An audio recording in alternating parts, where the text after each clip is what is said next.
In this video, I'm going to show you how to download and install DirectX 12 on your computer.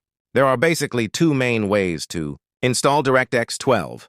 The first method is by using the built-in Windows Update tool. So, open your Start menu, go into Settings, then click on Windows Update on the left-hand side, and choose Check for Updates. Any DirectX updates are usually included in official Windows updates, so keeping your system fully updated will normally install the latest version of DirectX automatically.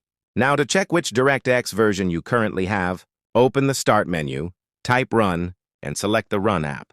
In the box, type DxDiag and press Enter, then select Yes. In the window that appears under System Information, scroll down and you'll see your DirectX version at the bottom. If it says DirectX 12, then it's already installed. If it still shows DirectX 11, we can manually install it. To do that, open any internet browser and search for DirectX Web Installer. Then press Enter.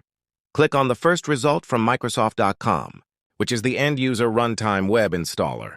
Press the Download button at the bottom. Once the file appears in your Downloads folder, open it. Accept the terms and conditions and click. Next, make sure to uncheck the option to install the Bing bar, then click Next again. Wait a few seconds while it installs everything onto your computer.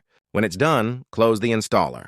Now go back to your Start menu, open Run again, type DxDiag, and press Enter. Check the DirectX version once more at the bottom to see if it has updated to DirectX 12. And that's all there is to it.